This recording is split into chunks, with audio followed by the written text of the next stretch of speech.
Marcus Wheeler couldn't stop his legs from shaking as he walked down the narrow jet bridge toward the small regional aircraft.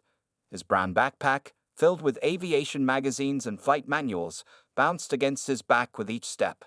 At 12 years old, he was flying alone for the first time, heading from Montana to Seattle to meet his mother. The morning sun had barely risen, painting the airport windows with streaks of orange and pink. Other passengers rushed past him, but Marcus took his time, pausing to admire the plane's sleek white body through the glass. It was a Bombardier CRJ-200, a regional jet he had flown hundreds of times in his flight simulator at home. "Ticket, please, young man," the flight attendant said with a warm smile at the aircraft's door. Marcus handed over his boarding pass, trying to look as grown-up as possible. "Seat 14C, she said, pointing down the aisle. "Are you traveling alone today?" "Yes, ma'am," Marcus replied, straightening his blue polo shirt. "I'm an unaccompanied minor." He spoke the words with pride, as if being an unaccompanied minor was a special achievement. Making his way down the narrow aisle, Marcus studied everything around him. Unlike the other 20 passengers who seemed bored or sleepy, his eyes sparkled with excitement. He noticed the emergency exit signs, counted the rows, and mentally reviewed everything he knew about this aircraft model. Settling into his window seat, Marcus pulled out his favorite aviation magazine. While other kids his age might be playing on phones or tablets, he preferred studying cockpit layouts and emergency procedures. His friends at school thought he was weird for spending so much time on flight simulators, but Marcus didn't care. Flying was his passion. Through the window, he watched the ground crew complete their final checks. One worker gave a thumbs-up signal, and Marcus smiled, knowing what would come next.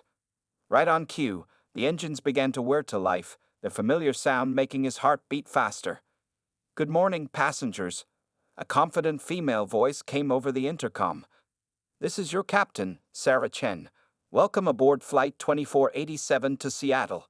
Our flight time today will be approximately 2 hours and 15 minutes, and we're expecting clear skies most of the way."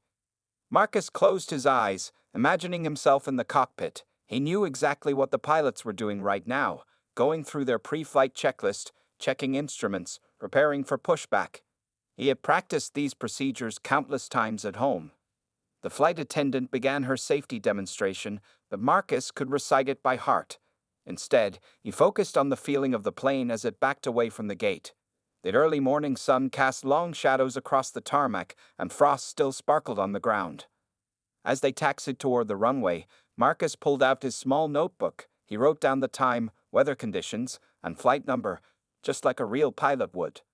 The elderly woman sitting next to him noticed and smiled. "Someone's interested in flying," she remarked. "Yes, ma'am," Marcus replied eagerly. "I want to be a pilot when I grow up. I've already logged over 500 hours on my flight simulator at home." The woman looked impressed, though she probably didn't understand what that meant. The plane lined up on the runway, and Marcus gripped his armrests with excitement. The engines roared louder, and the aircraft began to accelerate. He felt the familiar push against his seat as they gained speed.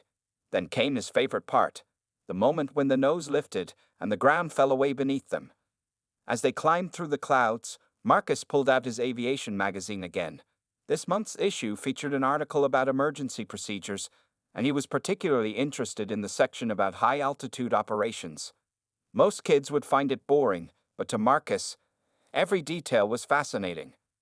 The plane leveled off at cruising altitude, and the seatbelt sign dinged off. Passengers around him started to doze or read, but Marcus remained alert, watching the clouds drift past his window. He imagined himself in the cockpit, hands on the controls, monitoring the instruments. Little did Marcus know that his seemingly ordinary flight was about to become anything but routine.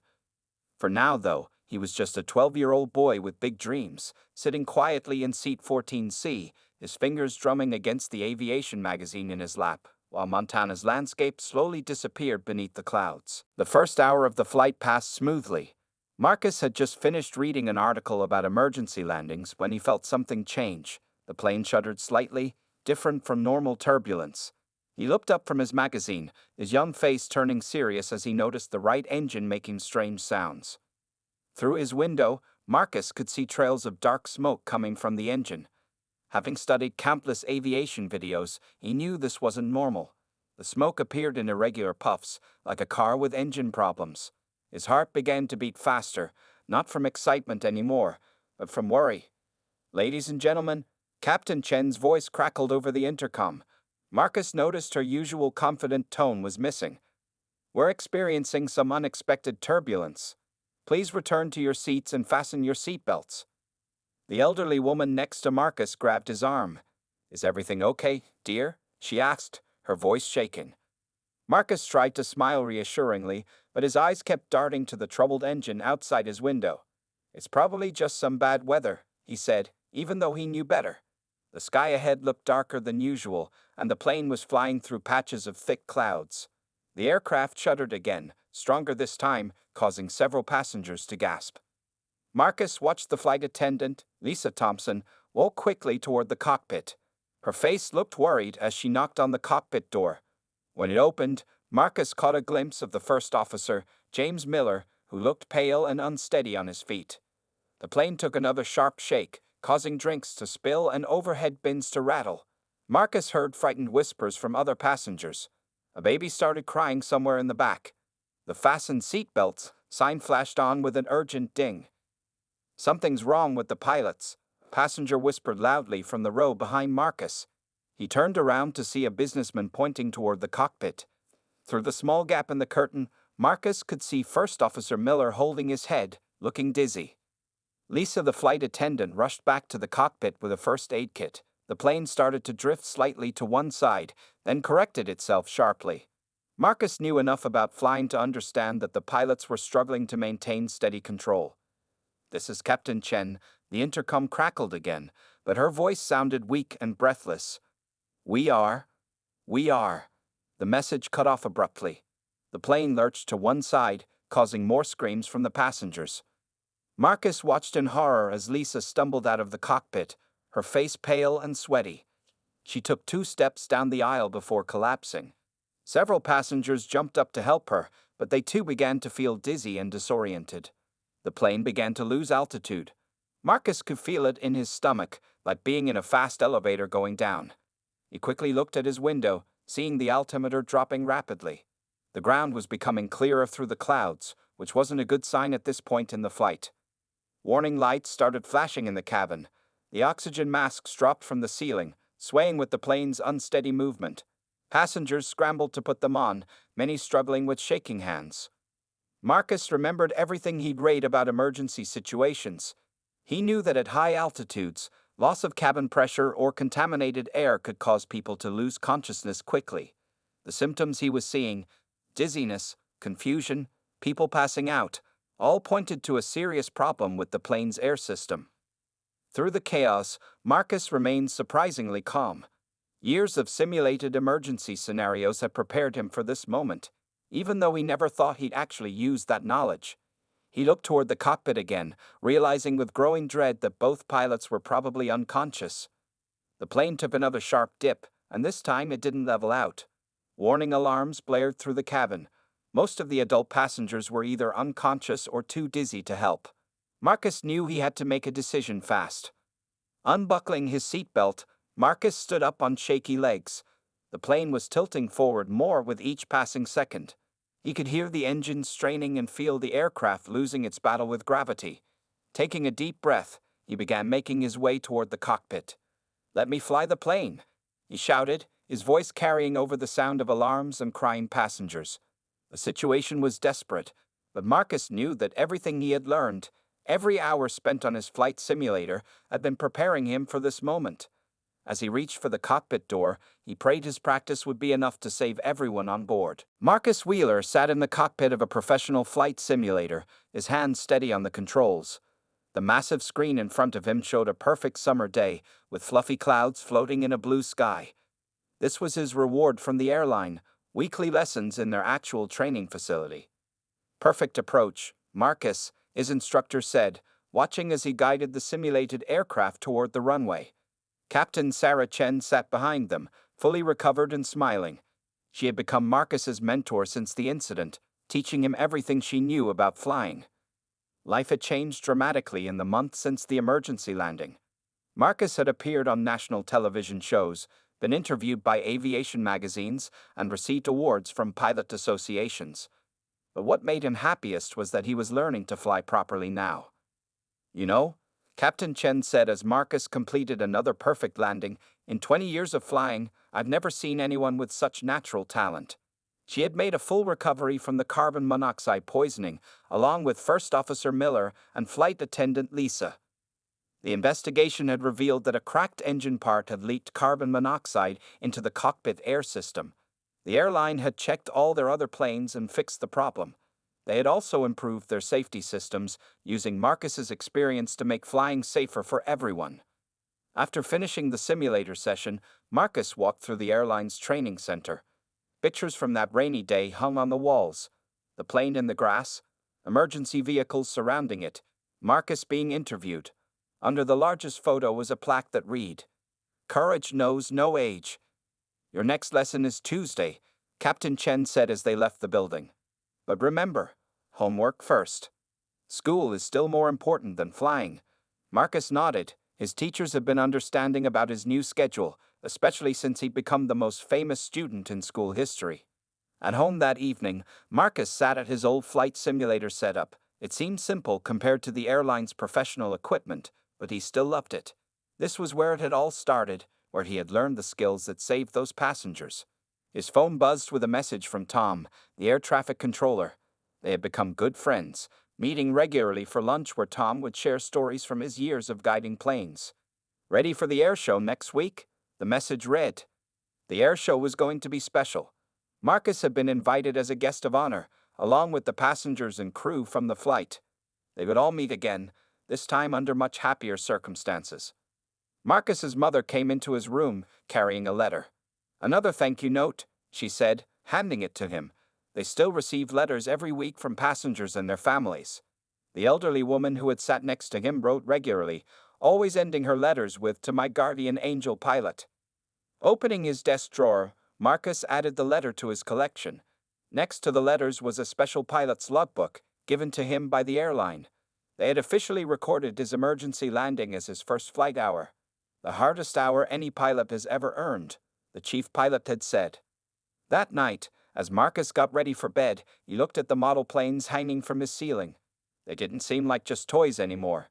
Each one represented his dream, a dream that had become real in the most unexpected way. His wall now held framed magazine covers with his story, aviation awards, and a special certificate from the Federal Aviation Administration.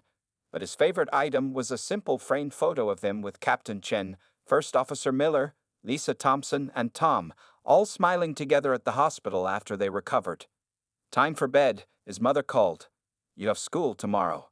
As Marcus got into bed, he could hear a plane flying overhead. The sound didn't scare him. It never had. Instead, it made him smile, knowing that someday he would be up there again, this time with a proper license and years of training. The Aviation Academy had already offered him a scholarship for when he turned 18. "We've never had a student who landed a plane before starting lessons," they had joked. But that was still years away. For now, Marcus was content with his simulator lessons, his studies, and the knowledge that he had made a difference. As he drifted off to sleep, Marcus Wheeler, the boy who landed the plane, dreamed of blue skies and perfect landings. On his bedside table, his pilot's logbook lay open to the first page, where a single entry told the story of an extraordinary flight and the beginning of an amazing journey. Marcus's arms ached from holding the controls, but he couldn't let go. Every few seconds, he glanced at the fuel gauge, watching the numbers drop lower and lower. The right engine continued making strange noises, like a car running on its last drops of gas. 25 minutes to the airport. Tom's voice came through the radio. "How are you holding up, Marcus?" The air traffic controller had stayed with him the whole time, becoming a lifeline of calm guidance.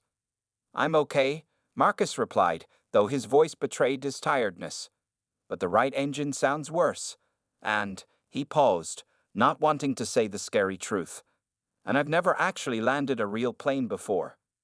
Through the cockpit window, Marcus could see dark clouds gathering ahead. The plane shuddered as another bang came from the troubled engine. Captain Chen stirred slightly in her seat but didn't wake up. First Officer Miller remained completely still, his oxygen mask fogging up with each breath. "Marcus, listen carefully," Tom said. We need to start preparing for landing. First, can you see the landing gear controls? Marcus found the lever easily. It looked just like the one in his flight simulator at home. Suddenly, the right engine made a horrible grinding sound. More warning lights flashed across the control panel. The plane began to shake harder, causing loose items in the cockpit to rattle. The engine. Marcus shouted into the radio. I think it's failing. His heart pounded as he remembered reading about engine failures in his aviation magazines. He knew he needed to shut it down before it caught fire. Stay calm, Tom instructed. Remember your training. Find the engine shut-off switch and turn it off. Marcus's eyes scanned the complicated panel. There, the engine controls. With trembling fingers, he reached for the switch. Just then, the plane hit turbulence from the approaching storm. Marcus was thrown forward, his hand accidentally hitting several switches. More alarms started blaring. The cabin lights flickered. I made a mistake, Marcus said, panic creeping into his voice. I hit the wrong switches. Behind him, he could hear frightened cries from the passengers who were still awake. It's okay, Marcus. Tom reassured him. Just look at each switch carefully. Tell me what you see.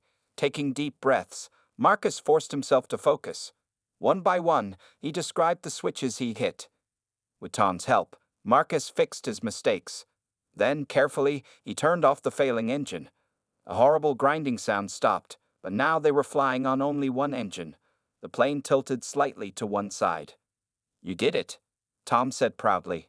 Now, we need to start descending. The airport is 20 minutes away, but this storm is moving in fast.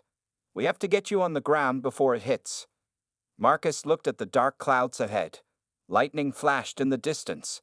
He remembered watching videos about landing in storms, but this was different. This was real, and people's lives depended on him. Can't we land somewhere else?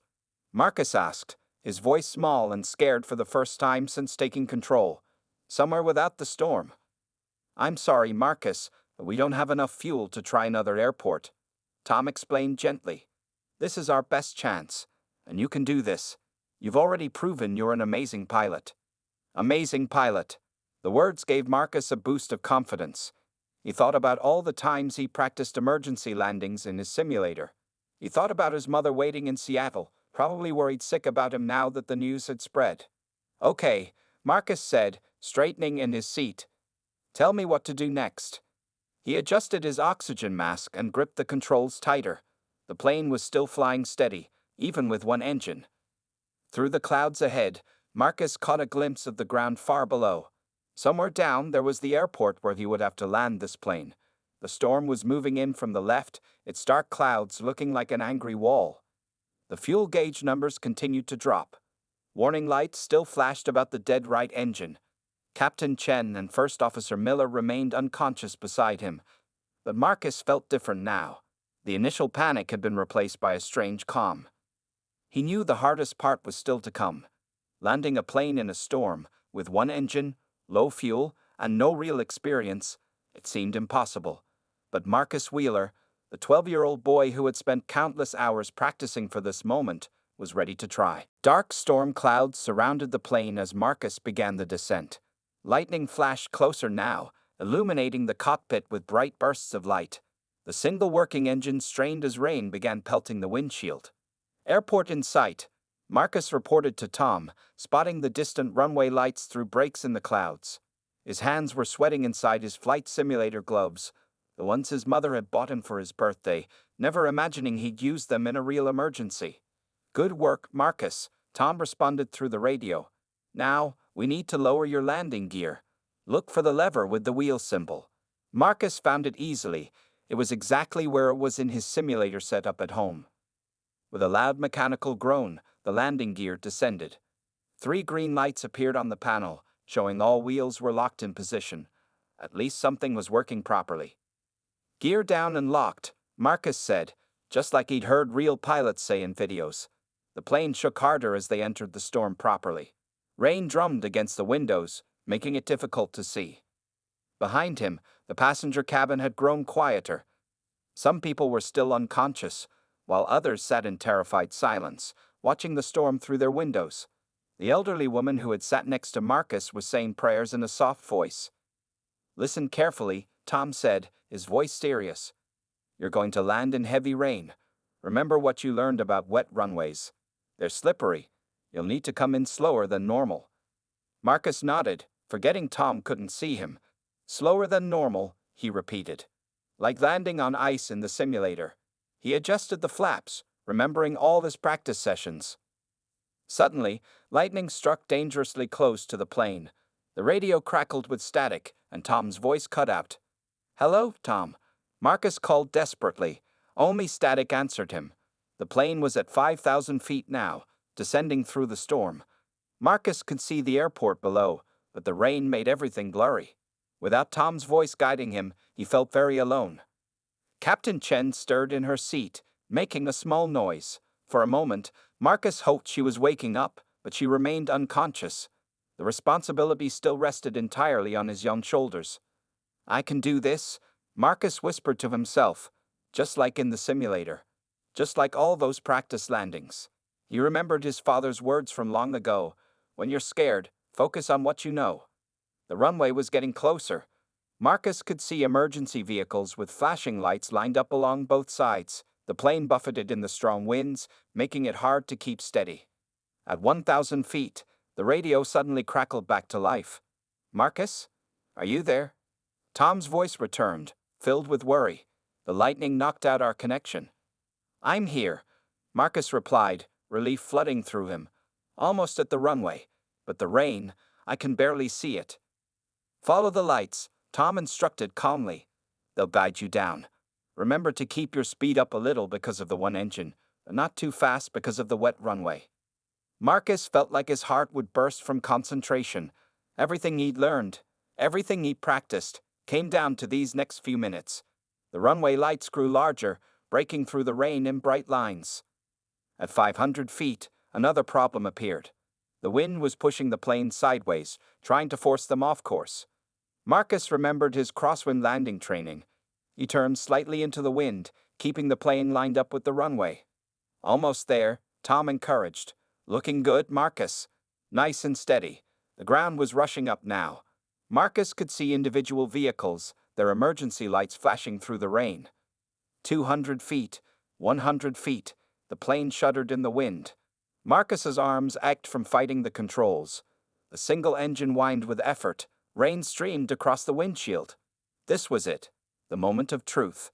Everything in Marcus's young life had led to this point. Years of simulator practice, countless hours reading aviation magazines, all his dreams of becoming a pilot. None of it had been wasted. As the runway threshold passed beneath them, Marcus took a deep breath. The real test was about to begin. With steady hands on the controls, he prepared for the most important landing of his life. His first, and the one that would determine whether everyone aboard would survive. The runway lights blurred through the rain as Marcus began the final moments of flight. The plane floated just above the wet surface, raindrops hammering against the windshield like angry fists. His arms trembled with exhaustion, but he couldn't let go. Not now. "Pull back slowly," Tom's voice guided him through the radio. "Just like in your simulator, nice and easy." The ground rushed beneath them, a dark stripe of wet concrete waiting to catch the plane. Marcus remembered all his practice landings. "Pull back gently. Let the back wheels touch first. Keep the nose up." His heart pounded so loud he could barely hear the engine. The plane drifted slightly in the strong wind. "Left," Tom shouted suddenly. "Wind gust from the left." Marcus reacted instantly, fighting the controls. The plane tilted dangerously, almost touching one wing to the runway. Passengers screamed in the cabin behind him.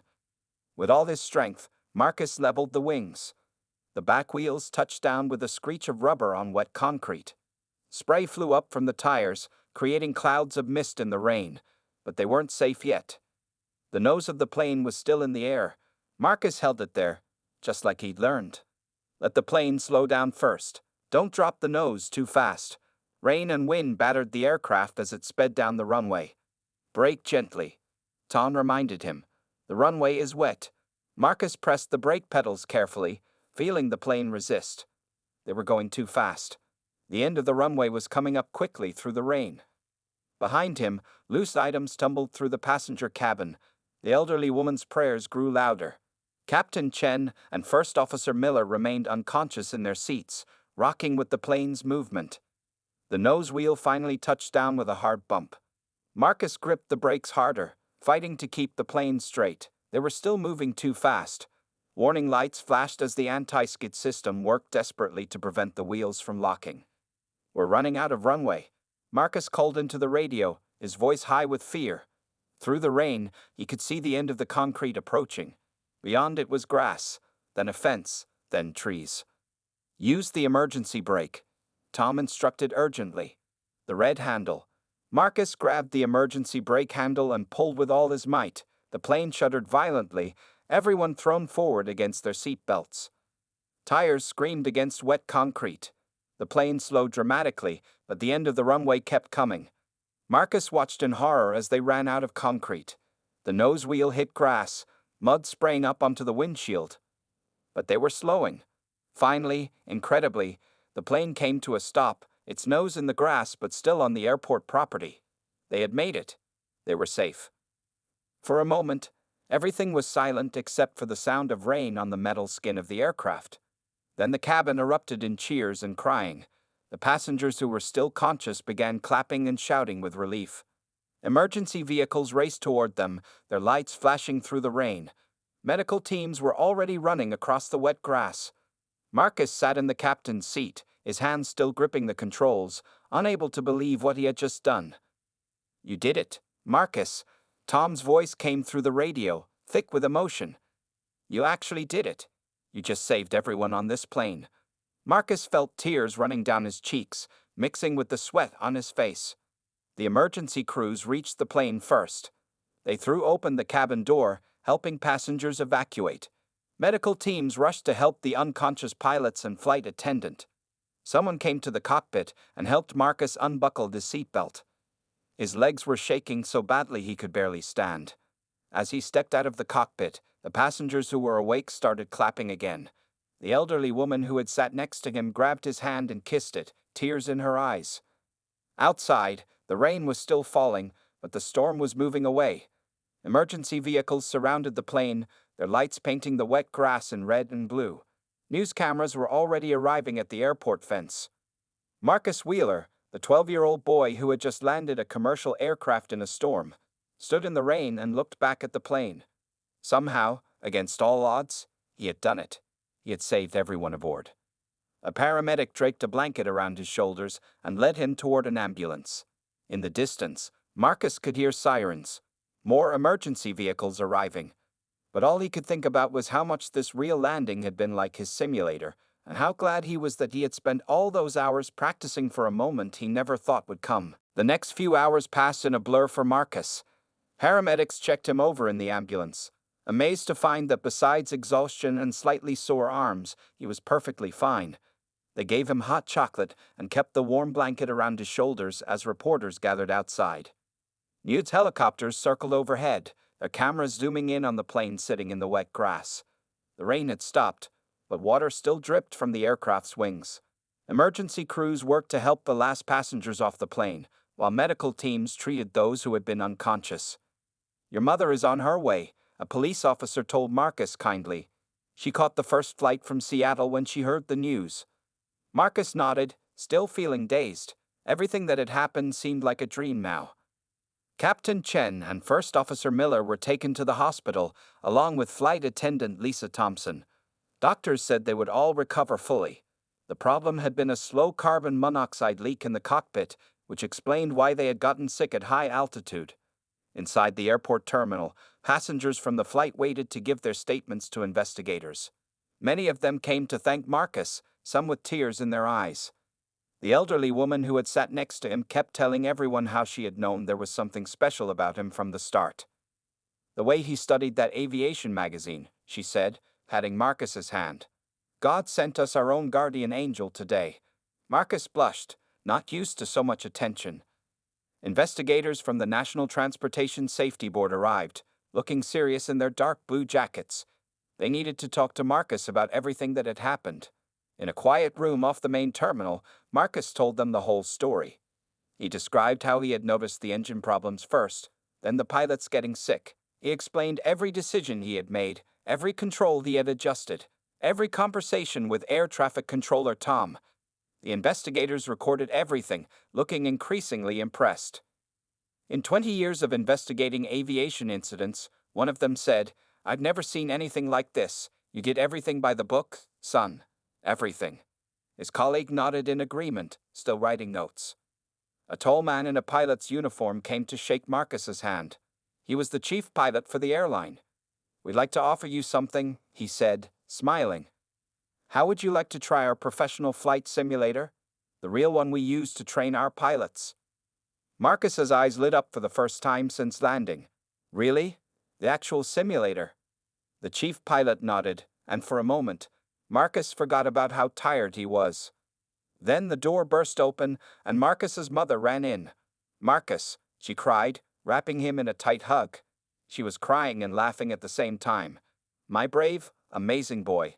Marcus hugged her back, finally feeling like he could relax. News reporters were waiting outside, eager to interview the young hero. Camera lights flashed as Marcus stepped out with his mother. Everyone wanted to know how a 12-year-old boy had managed to land a commercial aircraft.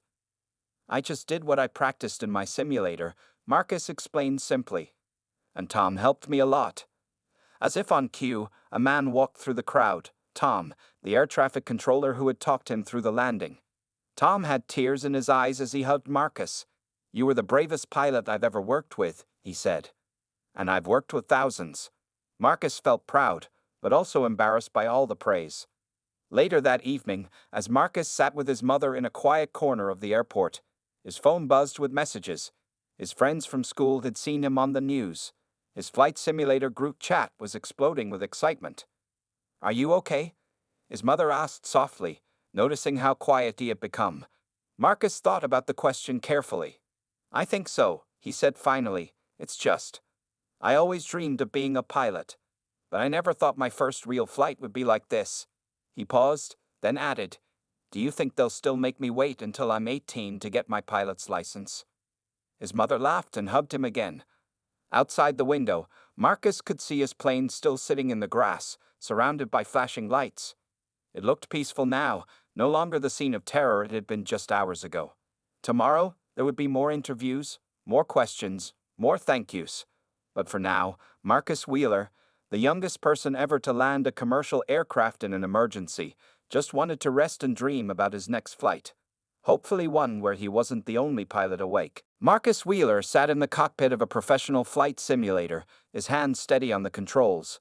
The massive screen in front of him showed a perfect summer day, with fluffy clouds floating in a blue sky. This was his reward from the airline, weekly lessons in their actual training facility. "Perfect approach," Marcus, his instructor said, watching as he guided the simulated aircraft toward the runway.